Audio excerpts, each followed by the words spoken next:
Hello, welcome to this week's video. It's been on our subject being acne, and I'm going to try and just talk about a few helpful remedies for the different types of acne that you're seeing, and also to maybe think a little bit more about what's triggering it and maybe something new that you haven't heard of before that associates with acne. So firstly, why do we get breakouts? They are very pesty, and I myself have a long history of acne rosacea, which was very, very traumatic when I was younger, but very grateful that I figured out how to get the nutrition into the skin and the body and figure out the root cause, so now I can be pretty much problem-free. I will get a breakout from time to time. It's usually just a hormonal fluctuation, and I know what I need to up in my supplements or my lifestyle or my sleep habits to help that remove very quickly. But because I've got my skin so dense now of vitamin A, and it's a constant daily battle because every day the pollution in our airway, like just being in the city, is literally rusting my skin, so it's destroying the vitamin A.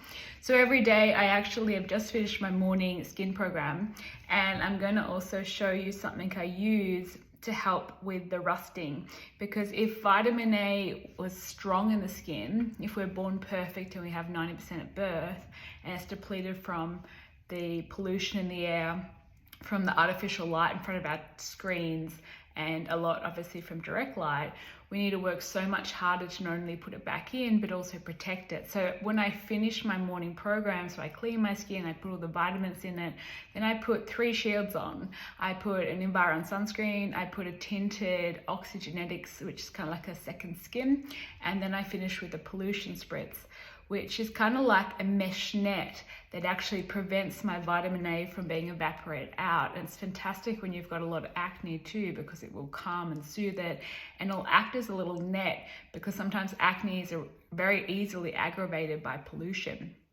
There's actually an island where there's no one on the island with acne and there's no cars. It's just interesting coincidence maybe, but we do know that pollution has a huge effect on our skin and stress levels. So we're just going to close your eyes and finish my program. Oh, it's so nice. So in this has got a lot of antioxidants, and it also has an algae which helps to kind of protect or shield, but also if you repeat that throughout the day, if you're in front of a screen and so forth, you're going to find the skin, it'll be not only putting more nutrients into the skin, it'll be protecting it from all the free radical damage rusting the skin through the day. So that helps with nearly every single skin problem, including acne. But why do we get pimples? Well, there's 2 reasons predominantly. One is definitely vitamin A deficiency in the skin, and the other one is hormonal related, but that can have so many different triggers. So your root trigger will have to be identified.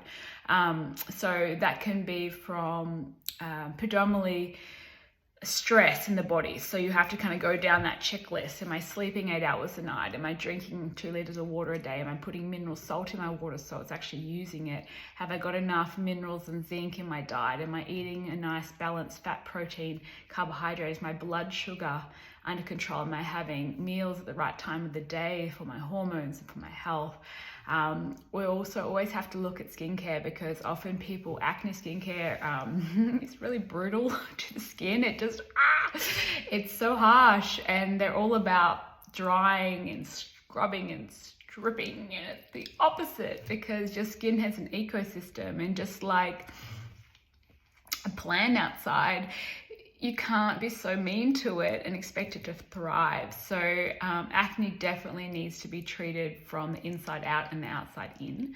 So always consider firstly with that what you're eating, is there too much inflammatory foods, is there too much pollution?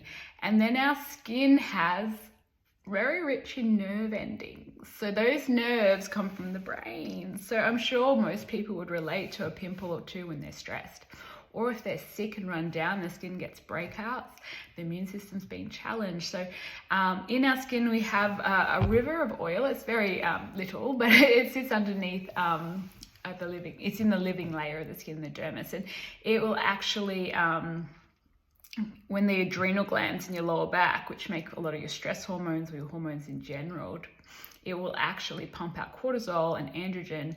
And some people genetically, and I think this is really interesting, if you ask your parents, did you have acne when you were older, or if it's in the family tree, some people are born with more androgen receptors on the cell walls, which means they're more going to get more aggravated by that androgen, which means that you're going to get more cystic acne than someone who didn't have it. Some people have more oily skin, but why do we get oily and dry skin? Because it's a vitamin A deficiency. So everything really comes back to that. So you want to stop stripping, you want to start cleaning with the Environ cleansing system, which I've got in a past video. Scroll up to the part where it says barrier function, great video for that. And then you want to look at rebuilding the nutrition levels of the skin. And then you want to make sure that you're putting shields on to protect it. Now, once that's happening, you'll need to disinfect the skin and improve the turnover. So you probably need to do a course of cool peels to help with that. And the closeness of them will determine on how quick you want to fix it, and also how aggressive the acne is. And if you want to prevent it from scarring and move the scarring along, that will all help.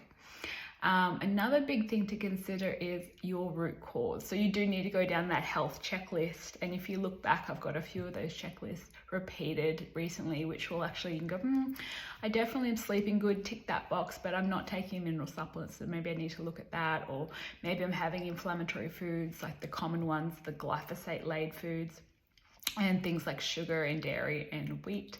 But sometimes oats and peanuts can also cause it, because oats are kind of high in a little bit of irritants to the gut and inflammatory markers. So some people can handle them fine, but most people should be cooking them slowly overnight to remove it. I think it's lectins that irritate the gut predominantly with the nuts, with the oats, but with peanuts, they're actually a legume, and they in storage contain a lot of mold around the lining, so that's not good either. So I think that's why you see a lot of kids with peanut allergies today. So foods are definitely a big part of it. Your blood sugar. Now, interesting, blood sugar is very affected by stress. So this is where the emotions really come into play. So if your mind constantly is under emotional stress from a past trauma, or you're living in an environment that's quite stressful, or you've got a lot on your plate, yeah, you are going to see it in your skin. But always remember, your skin's trying to ask for help. So if you can listen to it and do the work, awesome. But if you constantly getting frustrated, your skin, it's your skin or your body's communication network, which is such a gift. So remember that, always ask why, go and do that detective work, figure out what's going on, and that way you're going to be able to find the root cause. So when it's emotions, this is where we have to get a little bit more clever and tap into that.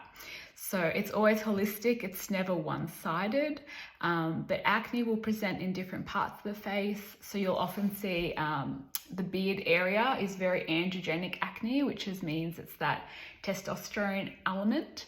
And then you'll see sort of ovaries more on the chin, so that might pop up either ovulation or menstruation for a female. You also might notice on the cheeks is more gut, I see. Liver, between the eyebrows, emotional stress can be forehead. So sometimes they're not a guaranteed science, but they are a pattern.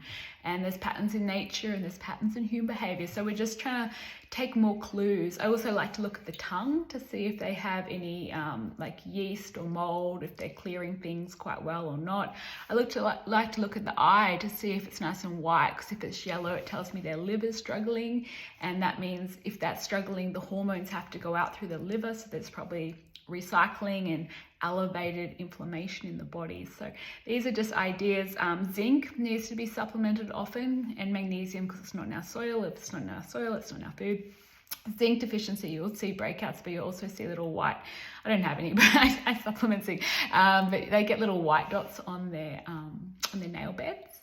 And if they struggle with ingesting it, sometimes that might be because their genes They might be also ask some more questions like, do they get problems with cheap jewelry, things like that. They might have a poor methylator of heavy metals, which can be treated as well. So these are all signs, like your body is telling, it's always a communicating, it's a self-healing organism, so do not give up hope.